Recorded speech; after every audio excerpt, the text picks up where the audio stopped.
खुशी से जश्न समझकर शरीक हुए थे। क्या पता था कि वही शाम कयामत होगी। एक शहर की चमचमाती रात, पूरा शहर सो रहा था जब दुनिया बेखबर थी और एक लड़की की आबरू से खेला जा रहा था। सुनसान सड़क पर एक लग्जरी कार चल रही थी, लेकिन किसको पता था कि इस कार के अंदर एक लड़की के भरोसे का कत्ल हो रहा था। किसी को खबर नहीं थी इंसानी खाल में छुपे भेड़िए मानवता का कत्ल कर रहे थे। ये बात सुनकर आपकी रूह कांप गई होगी, लेकिन ये सच है। कौन थी वो लड़की? क्या हुआ था उस रात? इन दरिंदों ने ऐसा क्यों किया? वारदात कैसे आई सामने? किसने की सुनसान रात में दरिंदगी की हर हद पार?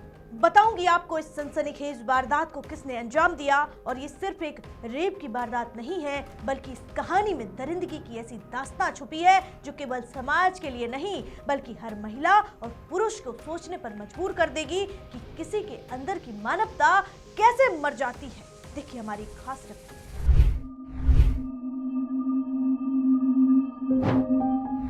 नमस्कार, मैं हूं आराधना नामदेव। आप देख रहे हैं वीके न्यूज। एक प्राइवेट आईटी कंपनी की महिला मैनेजर के साथ चलती कार में गैंगरेप हुआ है। आरोप कंपनी के ही बड़े लोगों पर है, सीईओ, एक महिला एग्जीक्यूटिव हेड और उसके पति पर। ये घटना 20 दिसंबर 2025 की उस रात की है जब उदयपुर के शोभागपुरा इलाके में एक होटल में कंपनी के सीईओ की बर्थडे पार्टी चल रही थी और साथ में हो रहा था न्यू ईयर सेलिब्रेशन। पार्टी में कंपनी के लोग आए थे, शराब पी रहे थे, डांस कर रहे थे और मस्ती कर रहे थे। इस पार्टी में महिला मैनेजर को भी बुलाया गया था। वह रात के 9 बजे पार्टी में पहुंचती है। पार्टी देर रात 1:30 बजे तक चली। सब ने खूब शराब पी। धीरे धीरे गेस्ट जाने लगे और आखिर में वो महिला अकेली रह गई। कंपनी की महिला एग्जीक्यूटिव हेड ने कहा कि चलो मैं तुम्हें ड्रॉप कर देती हूँ। महिला नशे में थी। वो अपनी कार में महिला को ले गई, लेकिन कार में पहले से ही उसका पति और कंपनी का सीईओ बैठा हुआ था। तीनों ने मिलकर कहा कि हम तुम्हें सुरक्षित घर छोड़ देंगे, लेकिन उसे क्या पता था कि ये रात उसकी जिंदगी की सबसे भयानक रात बन जाएगी। कार चली। रात करीब 1:45 का वक्त था और रास्ते में उन्होंने एक दुकान पर गाड़ी रोकी। वहां से सिगरेट खरीदी। पीड़िता को भी उन्होंने जबरन सिगरेट पिलाई और वो सिगरेट नशीली थी या उस सिगरेट में कुछ नशीला पदार्थ डाल दिया गया था। पीते ही महिला बेहोश हो गई। उसके बाद जो हुआ वो बहुत भयानक है। आरोप है कि सीईओ और एग्जीक्यूटिव हेड के पति ने बारी बारी से चलती कार में महिला के साथ गैंगरेप किया। महिला होश में नहीं थी, लेकिन इस घटना में दरिंदगी की हर हद पार हो गई जब महिला एग्जीक्यूटिव हेड खुद अपनी आंखों के सामने अपने ही पति से एक महिला की इज्जत लुटवा रही थी। ऐसी महिला को औरत के नाम पर कलंक कहा जाए? क्या इसके अंदर मर्यादा, शर्म, इज्जत, संस्कार की कोई दीवार नहीं थी? ये घटना सोचने पर मजबूर कर देती है कि कोई महिला ऐसा कैसे कर सकती है। महिला एग्जीक्यूटिव हेड पूरे समय कार में मौजूद थी। आरोपियों ने कार को इधर उधर घुमाया करीब 3 घंटे तक, फिर वारदात करके महिला को घर छोड़ दिया।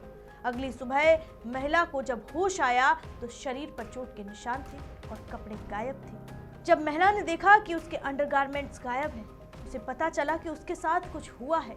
हिम्मत करके 23 दिसंबर को पुलिस में शिकायत की। पुलिस ने तुरंत एक्शन लिया, मेडिकल चेकअप कराया तो रिपोर्ट में गैंगरेप की पुष्टि हुई। शरीर पर घाव मिले, इलाके के सीसीटीवी चेक किए गए। सबसे बड़ा सबूत जो मिला वो महिला की समझ से मिला। पीड़ित महिला को पता था कि कार में डैश कैम है। उसमें पूरी वारदात की आवाजें और बातें रिकॉर्ड हो गई। महिला ने किसी तरह से वो डैश कैम हासिल किया और फिर इसी आधार पर पुलिस ने मामले की जांच शुरू की। उदयपुर के एसपी योगेश गोयल ने बताया कि तीनों आरोपियों को गिरफ्तार कर लिया गया है, कोर्ट में पेश किया गया है और पुलिस रिमांड मिली है। जांच महिला ऑफिसर माधुरी वर्मा कर रही हैं। ये केस कॉर्पोरेट वर्ल्ड को शर्मसार करने वाला है। ये घटना सोचने पर मजबूर करती है कि हम 21वीं सदी में जी रहे हैं, लेकिन ये काली सच्चाई है पढ़े लिखे उन नौजवानों की जो पढ़ लिख तो गए, अच्छी नौकरी भी हासिल कर ली, लेकिन महिलाओं को लेकर इनकी निचली सोच दरिंदगी के ऐसे रूप में सामने आई। समाज में ऐसी घटनाएं सभी की चिंता बढ़ाती हैं। लेकिन एक सबक है ये, सावधान रहिए। किसी पर भी भरोसा करने से पहले कई बार सोचिए और अपना ख्याल रखिए। मुझे दीजिए इजाजत। शुक्रिया। वीके न्यूज, राष्ट्र के नाम।